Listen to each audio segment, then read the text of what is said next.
السلام علیکم ورحمۃ اللہ وبرکاتہ۔ باب غزوۃ احد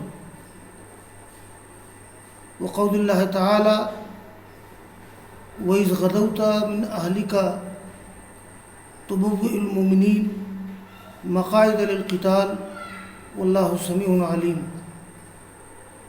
وقوله جل ذكره ولا تهنوا ولا تحزنوا وأنتم الأعلون إن كنتم مؤمنين إن يمسسكم قرح فقد مس القوم قرح مثله وتلك الأيام نداولها بين الناس وليعلم الله الذين آمنوا ويتخذ منكم شهداء والله لا يحب الظالمين وليمحص الله الذين آمنوا ويمحق الكافرين أم حسبتم أن تدخلوا الجنة ولما يعلم الله الذين جاهدوا منكم ويعلم الصابرين ولقد كنتم تمنون الموت من قبل أن تلقوه فقد رأيتموه وأنتم تنظرون۔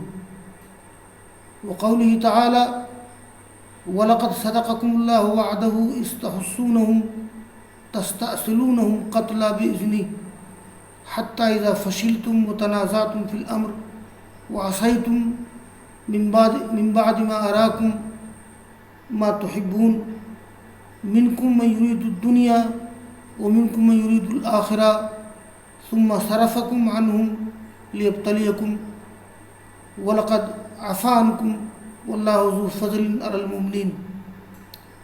وقوله تعالى ولا تحسبن الذين قتلوا في سبيل الله أمواتا بل أحياء عند ربهم يرزقون۔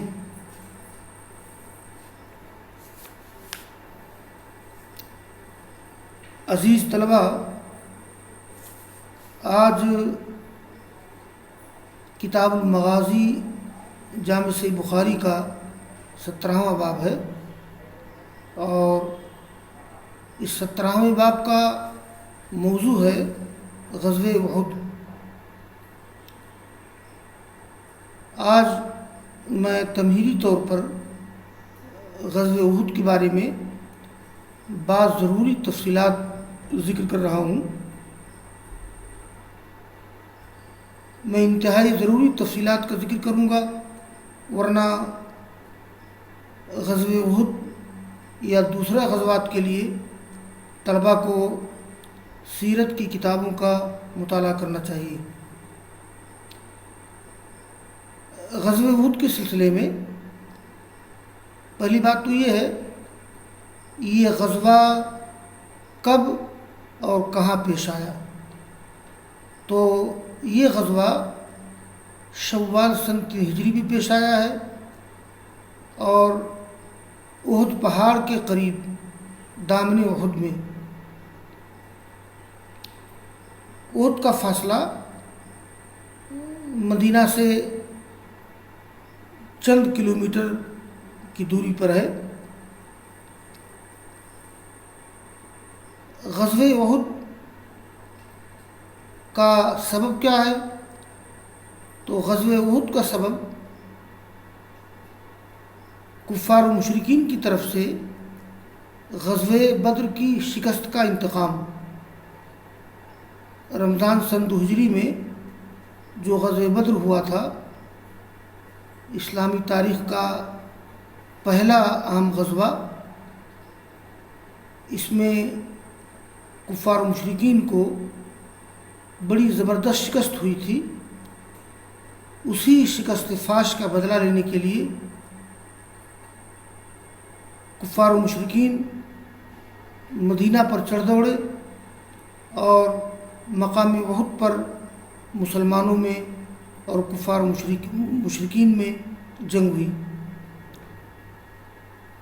یہ جبل احد کے بارے میں اس کی بڑی فضیلت ہے۔ ابھی میں نے ذکر کیا تھا کہ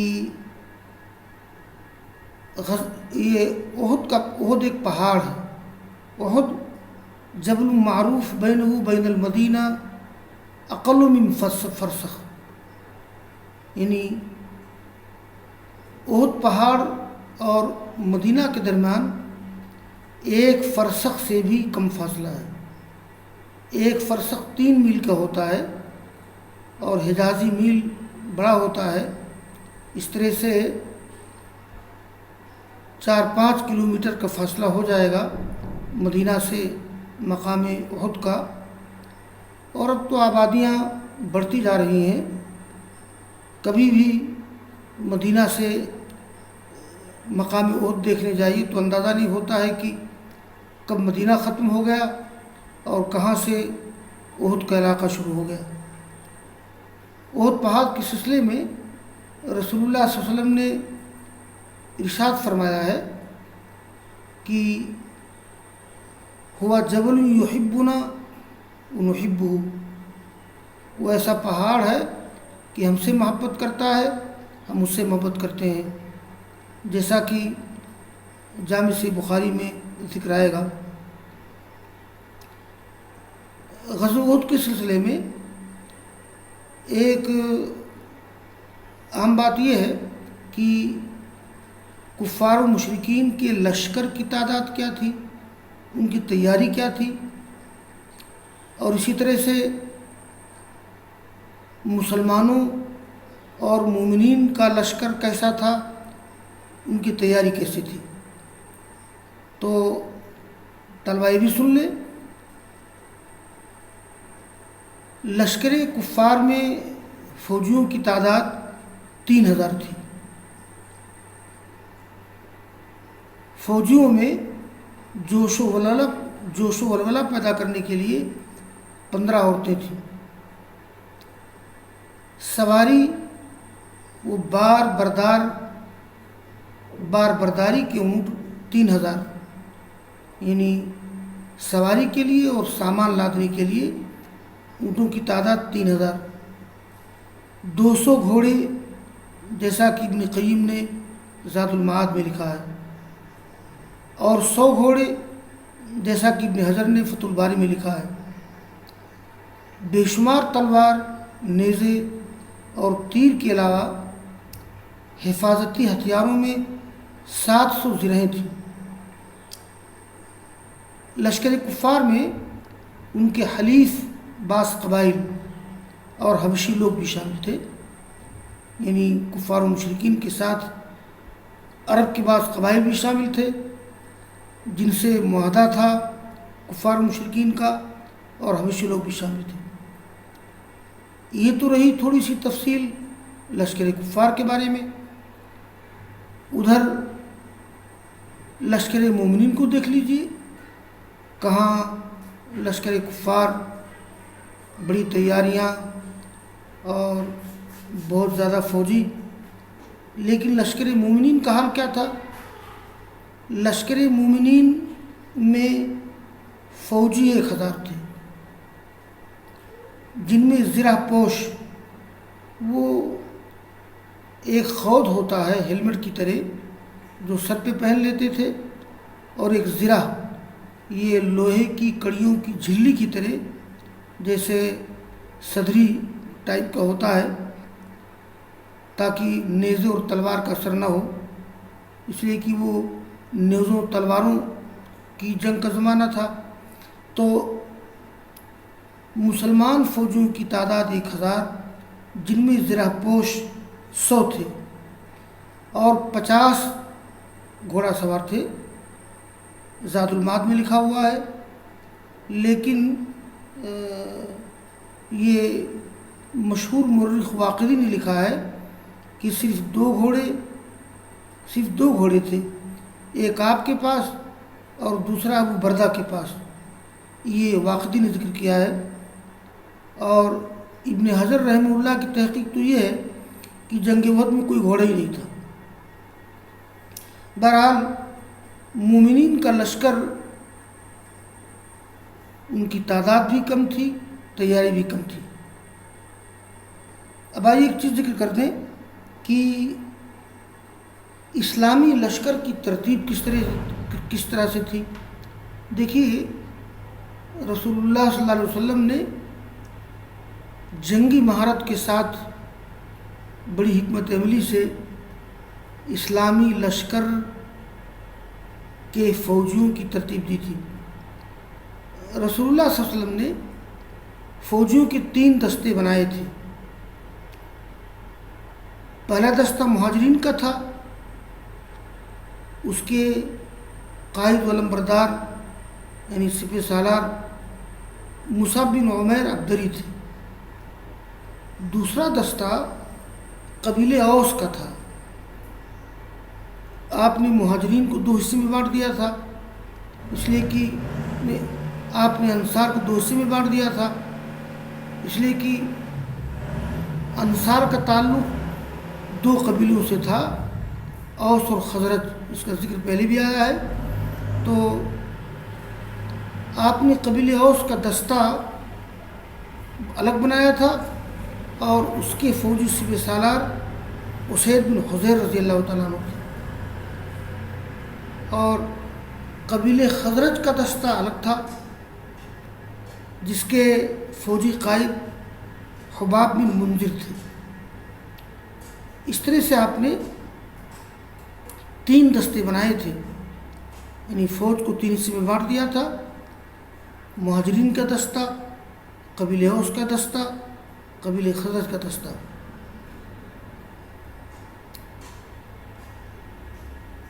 غزوہ احد کے موقع پر رسول اللہ صلی اللہ علیہ وسلم نے ایک بڑا کام یہ کیا تھا کہ میں نے وہ مقام دیکھا ہے جہاں پر شہدائے احد کو دفن کیا گیا ہے، اس کے داہنے سمت میں سامنے کی طرف پہاڑوں کا سلسلہ ہے، تو داہنی طرف یہ 2 پہاڑوں کے بیچ میں درہ ہے، آنے کا راستہ ہے۔ رسول اللہ صلی اللہ علیہ وسلم ایک ماہر فوجی کمانڈر بھی تھے، یعنی آپ کو فوجی مہارت بھی تھی، تو آپ کو اندیشہ تھا کہ ایسا نہ ہو کہ ان 2 پہاڑوں کے بیچ میں جو درہ ہے، راستہ آنے کا ہے، اس طرف سے کہیں کفار و مشرکین کا کوئی لشکر حملہ نہ کر دے، اس لیے کہ سامنے سے جنگ ہو رہی تھی اور پیچھے وہ 2 پہاڑوں کے بیچ کا راستہ تھا، تو اس کو جبل الرمات کہا جاتا ہے، یعنی تیر اندازوں کا پہاڑ۔ تو آپ نے جبل الرمات پر 50 تیر اندازوں کو متعین کیا، جس کے کمانڈر عبداللہ بن جبیر تھے۔ آپ نے بڑی تاکید کر دی تھی ان لوگوں کو، اصل میں آپ کو اس مقام کا اندازہ تھا، اس کی اہمیت کا، کہ یہ بہت نازک مقام ہے، ایسا ہو سکتا ہے کہ مسلمانوں کی فوج اور کفار و مشرکین کی فوج باہم نبردآزما ہو اور پیچھے سے کوئی دستہ کفار و مشرکین کا حملہ کر سکتا ہے۔ آپ نے تاکید کر دی تھی ان 50 تیر اندازوں کو کہ دیکھو، ہم لوگوں کی شکست ہو یا فتح ہو، اگر تم لوگ دیکھو کہ ہم لوگوں کے گوشت کو چڑیاں اچک رہی ہیں، شکست فاش ہو جائے، پھر بھی تم لوگوں کو اس پہاڑ پر جمع رہنا ہے، یعنی جبل الرمات پر۔ تو غزوہ احد کے پہلے راؤنڈ میں، غزوہ احد 2 راؤنڈ میں ہوا تھا، تو پہلے راؤنڈ میں، پہلے مرحلہ میں مسلمان غالب آ گئے، کفار و مشرکین مغلوب ہو گئے اور مسلمان مال غنیمت لوٹنے لگے۔ تو عبداللہ بن جبیر جو اس کے قائد تھے، ان سے لوگوں نے کہا کہ رسول اللہ صلی اللہ علیہ وسلم کا مقصد یہ نہیں تھا کہ ہم لوگ یہاں سے ہٹے نہیں، آپ کا مقصد یہ تھا کہ جب تک ہم کو فتح حاصل نہ ہو ہم لوگ یہاں جمے رہیں۔ تو مگر عبداللہ بن جبیر نے کہا کہ نہیں، آپ کا جو فرمان ہے، آپ کا فرمان یہ ہے کہ ہم لوگ یہاں ٹکے رہیں گے، لیکن کچھ تیر اندازوں نے، چند لوگ باقی بچے، بقیہ وہ جو دونوں پہاڑ کے بیچ میں درہ ہے اس کو چھوڑ کے چلے آئے، مال غنیمت لوٹنے لگے۔ ہاں ہیلو، جی چلیے ٹھیک۔ آپ نے جن لوگوں کو متعین کیا تھا، جب ان لوگوں نے جنگ کی صورتحال دیکھی تو وہ اس محاذ کو چھوڑ کر کے آئے مال غنیمت لوٹنے لگے، اور ادھر خالد بن ولید رضی اللہ تعالیٰ عنہ جو اس وقت مسلمان نہیں ہوئے تھے اور زبردست فوجی مہارت رکھتے تھے، انہوں نے دیکھا کہ وہ درہ خالی ہو گیا ہے، چنانچہ 5-6 کلومیٹر کی مسافت طے کر کے پیچھے سے خالد بن ولید نے ایک فوجی دستے کے ساتھ مسلمانوں پہ حملہ کر دیا، تیر برسانے لگے۔ پیچھے سے خالد بن ولید کا فوجی دستہ اور سامنے سے کفار و مشرکین، یہ ان کی پلاننگ تھی۔ اس طرح سے یہ کفار و مشرکین کی دونوں فوج کے بیچ میں مسلمانوں کا لشکر پس گیا، اور دوسرے راؤنڈ میں کفار و مشرکین غالب ہو گئے اور مسلمان مغلوب ہو گئے۔ یہ انجام رہا اس کا۔ ایک یہاں سوال یہ پیدا ہوتا ہے کہ کیا غزوہ احد میں مسلمانوں کی شکست ہوئی تھی، کفار و مشرکین جیت گئے تھے؟ عام طور پر سیرت نگاروں نے یہ تعصب دینے کی کوشش کی ہے کہ غزوہ احد میں مسلمان ہار گئے تھے اور کفار و مشرکین کی جیت ہو گئی تھی، لیکن ایسی بات نہیں ہے۔ بات دراصل یہ ہے کہ غزوہ احد کے پہلے راؤنڈ میں مسلمان غالب، کفار و مشرکین مغلوب، اور غزوہ احد کے دوسرے راؤنڈ میں کفار و مشرکین غالب اور مسلمان مغلوب، بلکہ 70 یا 72 صحابہ کرام شہید کر دیے گئے، یہ معاملہ ہوا۔ لیکن اس کے باوجود کفار و مشرکین میدان چھوڑ کر بھاگ گئے۔ دیکھیے جامع صحیح بخاری میں یہاں یا کہیں ذکر ہے کہ کفار و مشرکین میدان جنگ چھوڑ کر بھاگ گئے۔ دیکھیے جو فوج فتح یاب ہوتی ہے، کامیاب ہوتی ہے، وہ میدان جنگ میں 3 دن تک ٹھہرتی ہے، یہ عربوں کا دستور تھا، لیکن کفار و مشرکین میدان جنگ چھوڑ کر بھاگ گئے۔ تو یہ کہا جا سکتا ہے کہ غزوہ احد غیر منفصل جنگ کے طور پر ختم ہو گیا تھا، یعنی اس غزوہ میں کوئی فیصلہ نہیں ہوا کہ کس کی جنگ جیت ہوئی کس کی شکست ہوئی، غیر منفصل جنگ کے طور پر غزوہ احد ختم ہو گیا۔ اتنی بات ضرور ہے کہ پہلے راؤنڈ میں مسلمان غالب، کفار و مشرکین مغلوب، اور جنگ کے دوسرے مرحلے میں کفار و مشرکین غالب اور مسلمان مغلوب ہو گئے۔ اور کفار و مشرکین کے غالب ہونے کا سبب وہی ہوا تھا کہ پیچھے سے جبل الرمات سے خالد بن ولید رضی اللہ تعالیٰ عنہ نے حملہ کر دیا، اور سامنے سے کفار و مشرکین نے، اس طرح سے مسلمانوں کو لشکر پس گیا اور بڑی تباہی سے دوچار ہو گیا۔ تو یہ جنگ کا یہ نتیجہ تھا کہ غیر منفصل جنگ کے طور پر یہ لڑائی ختم ہو گئی، اور کفار و مشرکین نے موقع غنیمت جانا اور مسلمانوں کو بھاری نقصان پہنچا کر کے میدان جنگ چھوڑ کر بھاگ گئے، اور رسول اللہ صلی اللہ علیہ وسلم 3 دن تک وہاں ٹھہرے رہے۔ غزوہ احد کے سلسلے میں ایک ضروری بات میں طلبہ کو بتا دوں کہ قرآن کریم میں غزوہ احد کا ذکر بڑی تفصیل کے ساتھ کیا گیا ہے۔ اصل میں قرآن سیرت یا تاریخ کی کتاب نہیں ہے، تو غزوات اور جنگوں کے سلسلے میں قرآن کریم نے ان باتوں کا ذکر کیا ہے کہ جن باتوں کا تعلق مسلمانوں کی کوتاہیوں سے ہو، جن باتوں میں درس و عبرت ہو، اور جن باتوں سے مسلمانوں کے اندر آخرت کا شوق، آخرت کی محبت پیدا ہو۔ تو ان باتوں کا تذکرہ اللہ تعالیٰ نے کیا ہے، کوئی مرتب تاریخ یا سیرت کی کتاب نہیں ہے قرآن کریم۔ چنانچہ قرآن کریم میں سورہ آل عمران میں غزوہ احد کا کئی مقامات پر ذکر ہے۔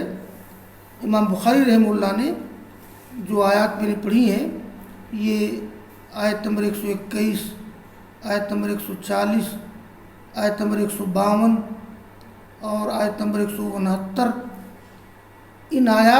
یہ آیات آل عمران کی ہیں، اور اس کے علاوہ سورہ آل عمران میں رکوع نمبر 13 سے رکوع نمبر 17 تک مسلسل غزوہ احد کا تذکرہ کیا گیا ہے. تو ان آیات کا طلبہ مطالعہ کر کے آئیں. تو طلبہ کو چاہیے کہ امام بخاری رحمہ اللہ نے جو سورہ آل عمران کی آیتیں مختلف جگہ سے نقل کی ہیں، طلبہ ان آیات کو پڑھ لیں، ترجمہ و تفسیر دیکھ کر کے آئیں. اور اسی طرح سے سورہ آل عمران میں رکوع نمبر 13 سے رکوع نمبر 17 تک کا مطالعہ طلبہ کر لیں. اس لیے کہ امام بخاری رحمہ اللہ کا اعتماد قرآن کریم کی آیت پر ہوتا ہے، صحیح حدیث پر ہوتا ہے، صحابہ کرام کے آثار پر ہوتا ہے. تو متفرق انداز میں امام بخاری رحمہ اللہ نے قرآن کریم کی آیت کا بھی ذکر کیا ہے اور بہت سے حدیث کا تذکرہ کیا ہے اور صحابہ کرام کے آثار کا تذکرہ کیا ہے، تاکہ غزوہ احد کی ضروری اہم اور عبرت آموز تفصیلات لوگوں کے سامنے آ سکیں. تو آج کا درس بس اسی پہ میں روک دیتا ہوں. انشاءاللہ کل ان آیات کا ترجمہ ان کی تفسیر کریں گے ہم. بس طلبہ کو چاہیے کہ امام بخاری نے جن آیات کا ذکر کیا ہے ان آیات کا مطالعہ کر لیں تفسیر کے ساتھ، ترجمہ و تفسیر کے ساتھ. اور بقیہ سورہ آل عمران میں رکوع نمبر 13 سے رکوع نمبر 17 تک طلبہ مطالعہ کرنے، تاکہ اس پورے غزوہ کو قرآن کریم اور حدیث کی روشنی میں سمجھنے میں بڑی مدد ملے. وآخر دعوانا ان الحمد للہ رب العالمین.